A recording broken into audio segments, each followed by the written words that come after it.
السلام علیکم اسٹوڈنٹس، ہمارا اگلا سبق ہے انوکھا تحفہ، صفحہ نمبر 39 سبق کی پڑھائی کر لیتے ہیں۔ ننھی شہناز کی 9ویں سالگرہ قریب آ رہی تھی اور وہ بہت خوش تھی کہ اس دفعہ بھی اسے ہمیشہ کی طرح بہت سے تحفے ملیں گے، اچھے اور پیارے سے پیارے قیمتی تحفے، لیکن اسے اپنی پسند کا تحفہ آج تک نہ ملا تھا۔ اس کی خواہش تھی کہ کوئی اسے ننھے منھے جانور کا تحفہ دے جسے وہ پال سکے، جیسا کہ بلی، کتے یا خرگوش کا بچہ۔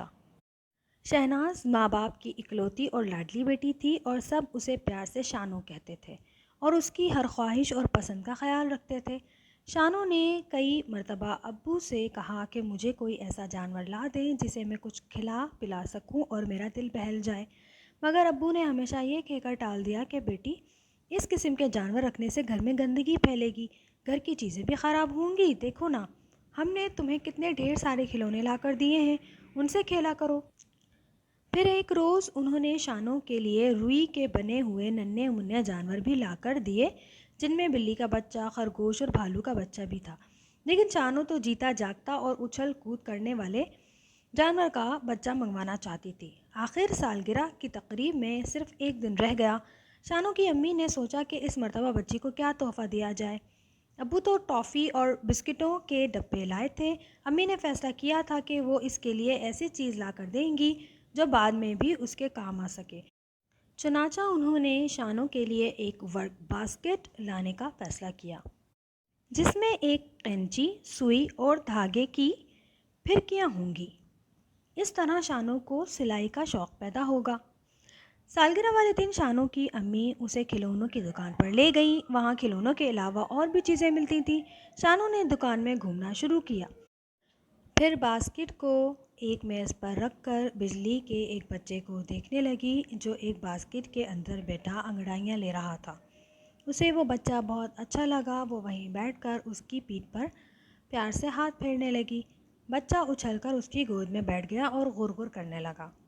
اتنے میں قریب کھڑے ایک سیلز مین نے شانو سے کہا، بیبی، یہ بچہ 200 روپے کا ہے، خریدنا ہے؟ وہ بچے کو وہیں چھوڑ کر امی کے پاس گئی۔ امی، میں اپنی سالگرہ کے لیے ایک اور چیز، یہ کہتے کہتے وہ رک گئی۔ تم ورک باسکٹ پسند کر چکی ہو، اب کسی اور چیز کے لیے ضد نہ کرو۔ وہ دوڑ کر بلی کے بچے کے پاس آئی اور دھیمی اور باریک آواز میں میاؤں میاؤں کر رہا تھا۔ وہ اس سے بولی، ننھے میاؤں، میں تمہیں نہیں خرید سکتی کیونکہ میں پہلے ہی اپنا تحفہ خرید چکی ہوں۔ شانو نے امی کے پاس جا کر ایک بار پھر اپنی پسندیدہ چیز یعنی بلی کے بچے کے متعلق کہنا چاہا، مگر اس مرتبہ بھی وہ اپنی خواہش بیان نہ کر سکی۔ بلی کا بچہ سوچ رہا تھا کہ نہ جانے یہ لڑکی اسے کیوں نہیں لے جا رہی۔ اچانک اس کے دماغ میں ایک ترکیب آئی، کیوں نہ وہ اس باسکٹ میں کے اندر لیٹ جائے۔ بلی کا بچہ فوراً اٹھا اور باسکٹ کے اندر لیٹ گیا۔ اتفاق سے دکان کے کسی سیلز مین کی نظر اس پر نہ پڑی۔ ادھر شانو کی امی نے خریدے ہوئے سامان کی قیمت ادا کی اور دکاندار سے کہا کہ اسے باندھ دیجیے۔ جب سیلز مین وہ باسکٹ اور دیگر چیزیں باندھنے لگا تو اسے شانو کی باسکٹ کچھ وزنی محسوس ہوئی۔ پہلے تو اسے خیال آیا کہ باسکٹ کھول کر دیکھے، لیکن نہ جانے کیوں اس نے ڈھکن کھول کر نہیں دیکھا اور اسے یوں ہی باندھ دیا۔ گھر پہنچے تو وہاں شانو کے بہت سے عزیز رشتہ داروں کی طرف سے طرح طرح کے خوبصورت تحفے آ چکے تھے۔ ابو نے شانو کو سمجھایا کہ بیٹا، تمام تحفوں کے پیکٹ ایسے ہی بند رہنے دو، آج شام کیک کاٹنے کے بعد انہیں کھول کر دیکھیں گے۔ شانو کی ہم عمر سہیلیاں گڈی، لبنہ، سلمیٰ، عظمیٰ، سلطانہ، قمر اور گھر کے بہت سے لوگ گھر کو رنگ برنگی جھنڈیوں، جھالروں اور غباروں سے سجانے میں لگے ہوئے تھے۔ شانو کے قریبی عزیز رشتہ دار تو دن میں ہی پہنچ چکے تھے، البتہ دیگر مہمان اور بچے سالگرہ کی تقریب کے مقررہ وقت سے کچھ دیر پہلے پہنچے۔ مقررہ وقت تک گھر میں بچوں کا اچھا خاصا ہجوم ہو گیا۔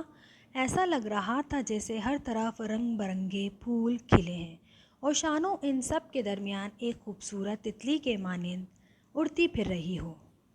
سب میز کے گرد جمع ہوئے، سالگرہ کا کیک کاٹا اور گیت گایا۔ بچوں نے کیک، پیسٹری، سموسے، مٹھائی اور پھل وغیرہ مزے لے لے کر کھائے۔ اب شانو کے تحفے بھی دیکھ لیں جو اس کی سہیلیوں، عزیزوں اور رشتہ داروں نے دیے ہیں، ابو نے کہا۔ پہلا پیکٹ کھولا تو اس میں سے گڑیا نکلی، جس کو شانو نے اپنے ہاتھ میں پکڑ کر اٹھایا تو گڑیا بولی سالگرہ مبارک۔ یہ آواز سن کر سب بچے کھلکھلا کر ہنس پڑے۔ اس طرح کسی پیکٹ سے کھلونے، کسی میں ٹافی اور چاکلیٹ اور کسی میں فراک اور سینڈل وغیرہ نکلے۔ اتنے میں شانو کی خالہ کی آواز آئی، شانو بیٹی، اپنی امی کا دیا ہوا تحفہ بھی تو ہمیں دکھاؤ۔ شانو کے ہنستے مسکراتے چہرے پر ایک لمحہ کے لیے اداسی کی لہر دوڑ گئی، کیونکہ اسے بے اختیار بلی کے بچے کا خیال آ گیا تھا، وہی بچہ جسے وہ خرید نہ سکی تھی۔ یہ خیال آتے ہی اس کی خوبصورت آنکھوں میں آنسو تیرنے لگے۔ خالہ دوڑ کر اس کے پاس آئیں اور پیار کرتے ہوئے کہنے لگیں، بیٹی تم اداس ہو گئیں، کیا بات ہے، امی نے تمہیں کوئی تحفہ نہیں دیا؟ شانو آنسو پوچھتے ہوئے دھیمی آواز میں بولی، نہیں خالہ جان، امی نے تحفہ دیا ہے، یہ رہا ان کا تحفہ۔ یہ کہتے ہوئے شانو نے باسکٹ کا ڈھکن کھولا تو مارے خوشی کے اس کی چیخ نکل گئی۔ بلی کا پیارا سا بچہ اپنا دایاں ہاتھ بلند کیے اٹھ کھڑا ہوا، جیسے وہ سب کو سلام کر رہا ہو۔